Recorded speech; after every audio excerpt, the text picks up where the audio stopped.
India is reshaping its eastern frontier.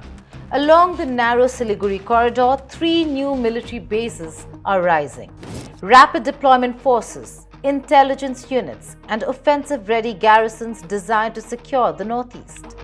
With Bangladesh's pro-India Hasina era over and the Yunus government tilting toward China and Pakistan, New Delhi is acting decisively. But as India fortifies its flank, how will Dhaka respond to a corridor no longer defenseless? Hello and welcome. You're watching Statecraft with me, Geeta Mohan.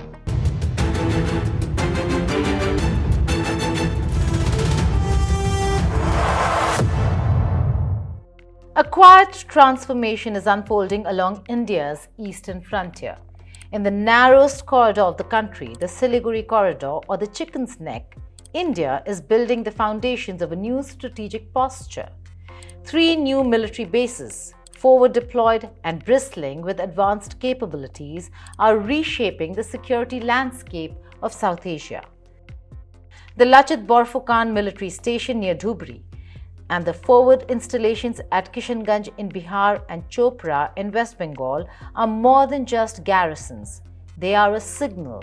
India is asserting control over its most vulnerable land choke point, ensuring rapid deployment and projecting power across its northeastern frontier. Well, the Chicken's Neck is that part of the Siliguri corridor that's extremely vulnerable. It's because it's so narrow and it falls between 2 geographies. Now, the corridor is just about 22 kilometers at its narrowest, between 20 and 22 kilometers.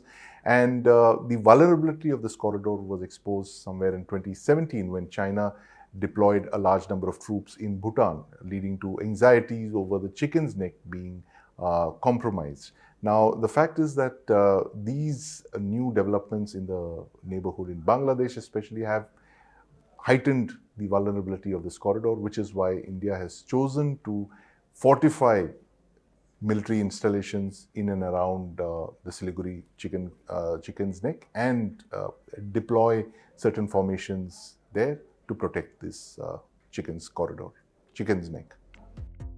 The message to the region is quite evident. The Chicken's Neck will no longer be a corridor of vulnerability. The timing of this build-up is no coincidence. New Delhi is recalibrating its posture as Bangladesh undergoes a seismic political shift. The long-standing pro-Indian regime of Sheikh Hasina has been replaced by an interim administration under Chief Advisor Mohammad Yunus, a government whose foreign policy orientation is far less predictable and increasingly aligned with China and Pakistan. The interim government in Bangladesh has even handed Hasina a death sentence. The Siliguri Corridor is just 22 kilometers wide at its narrowest point, linking India's 7 northeastern states, home to over 45 million people, with the rest of the country.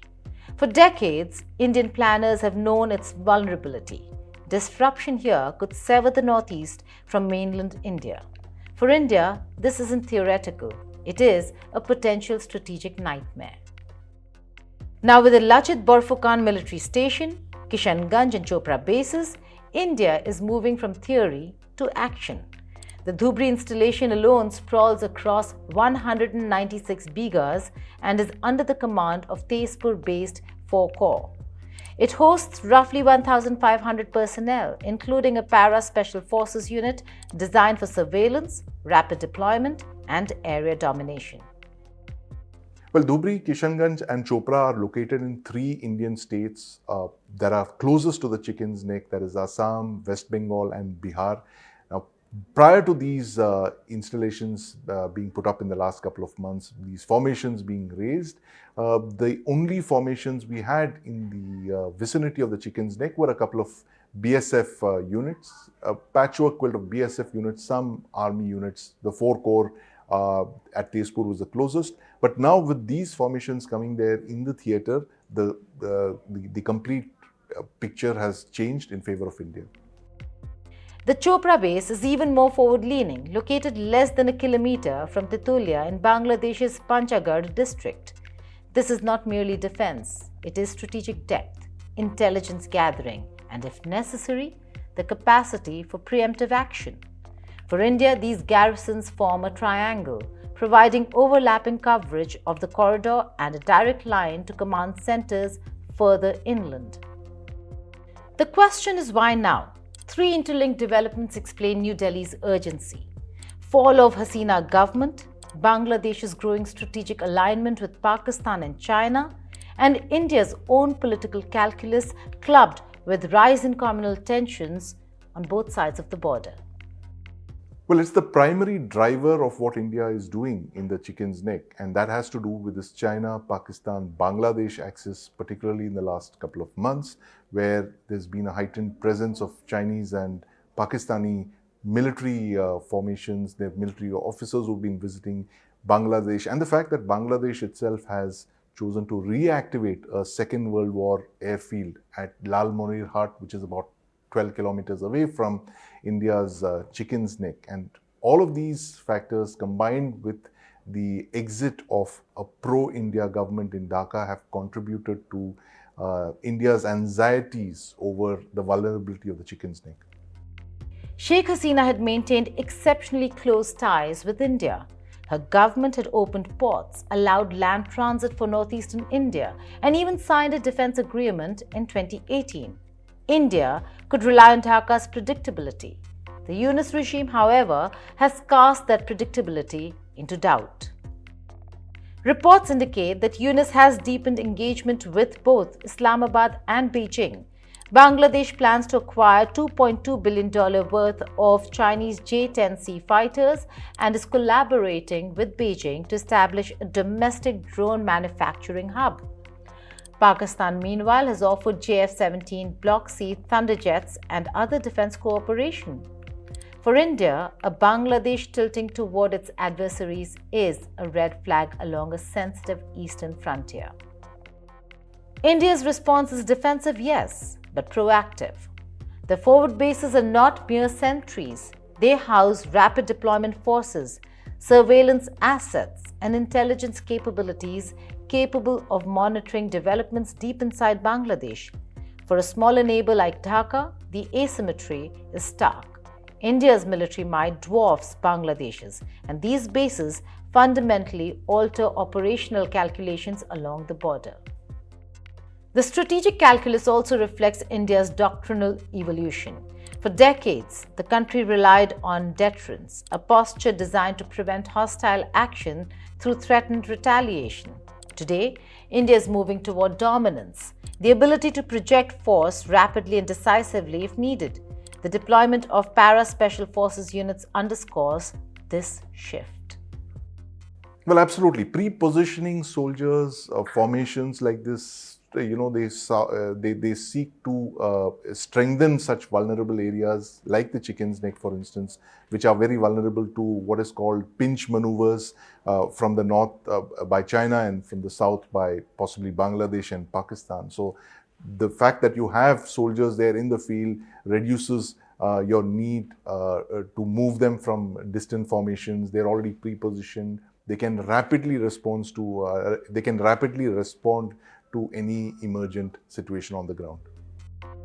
India has modernized its eastern frontier with Rafale fighter jets, BrahMos missiles, S-400s, and Akash air defense platforms.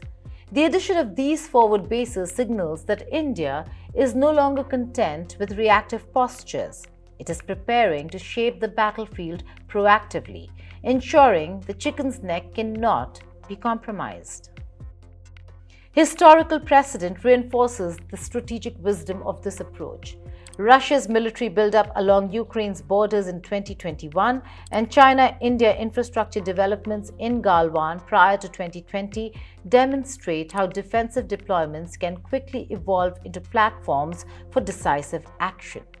India's Siliguri strategy mirrors this lesson: fortify, observe, and maintain the capability to act first if the need arises. Bangladesh, of course, sees the build-up differently. Even if India's intentions are purely defensive, deploying rapid deployment forces just 30 kilometers from the border is naturally perceived as threatening. Dhaka has minimal strategic depth in the north, and Chopra's proximity to Panchgarh magnifies its vulnerability. The information dominance enabled by Dhubri's ISR capabilities further complicates Bangladesh's operational freedom.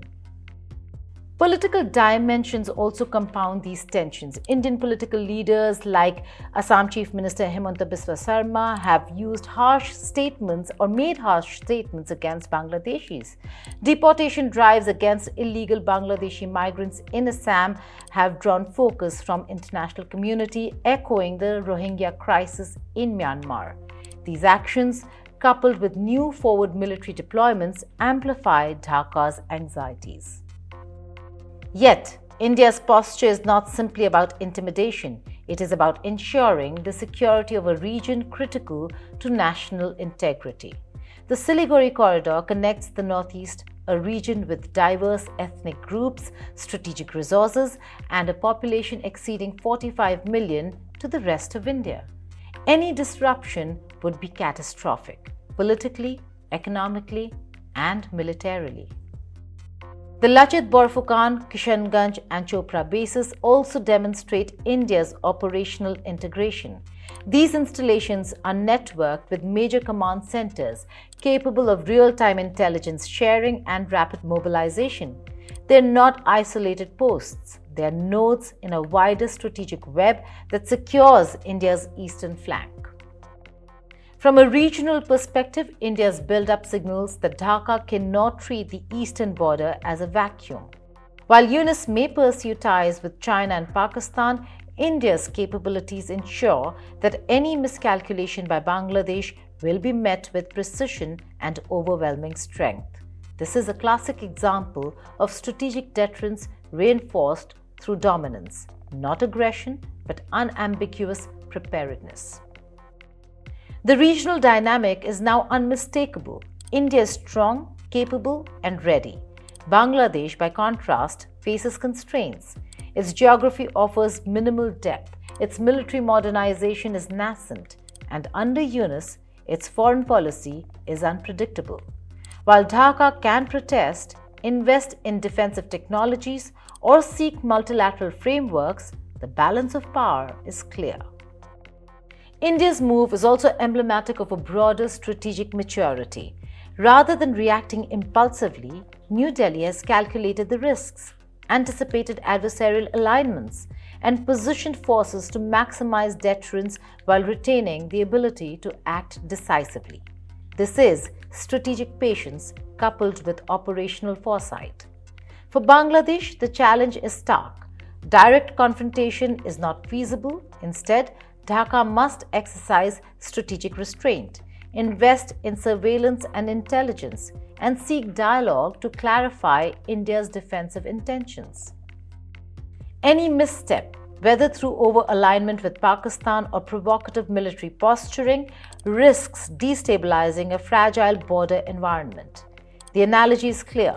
Defensive infrastructure can quickly become a launch pad for action. India's forward deployed bases, while framed as security measures, also provide India with operational agility, real-time intelligence, and the capacity to project force if necessary. They're both shield and sword, ensuring that the chicken's neck is no longer a liability. And while Bangladesh grapples with domestic political uncertainty under UNIS, India is consolidating.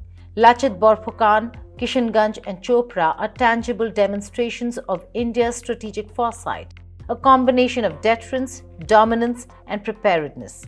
These bases make clear that the Northeast is secure, the Siliguri Corridor is defended, and India's regional posture is robust. From Dhaka's perspective, the message is simple but unavoidable. India's military modernization, its integrated forward bases, and operational readiness make any miscalculation costly. The power asymmetry is significant and the strategic reality is unambiguous. In the coming years, the Siliguri Corridor will remain a focus of regional calculations. India's infrastructure, surveillance, and rapid deployment capabilities ensure that the corridor is no longer a vulnerability but a strategic asset. For Bangladesh, the options are limited: engage in dialogue, invest in border awareness, or risk isolation. History has shown that corridors of vulnerability invite miscalculation. India has chosen a different path.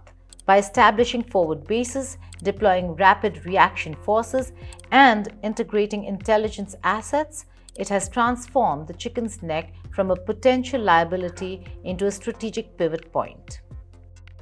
The broader signal: India is ready, India is vigilant, and India's eastern frontier is no longer exposed.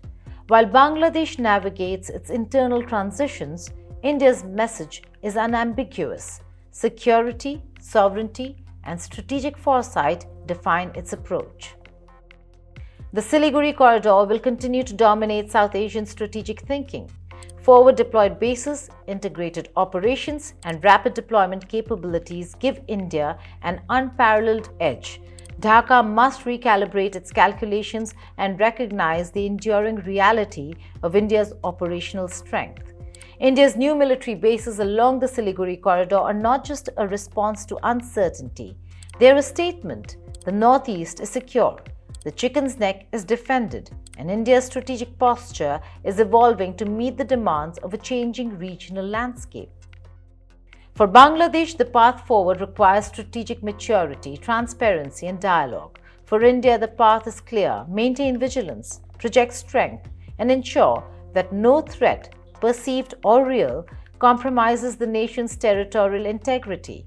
In the end, the Siliguri Corridor is more than a strip of land. It is a symbol of India's foresight, a testament to strategic planning, and a measure of regional power. It is a reminder that proximity to India comes with responsibility.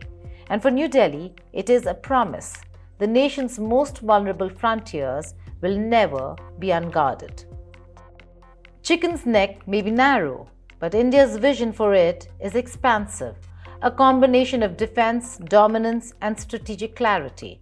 And in South Asia's shifting political landscape, that vision ensures India's eastern frontier is prepared for the challenges of today and the uncertainties of tomorrow. India has acted decisively with strategy, foresight, and clarity. Bangladesh must respond with caution, understanding, and measured diplomacy. The Siliguri Corridor stands fortified, a narrow stretch of land that now defines the strength and resolve of a rising India. Thank you for watching Statecraft.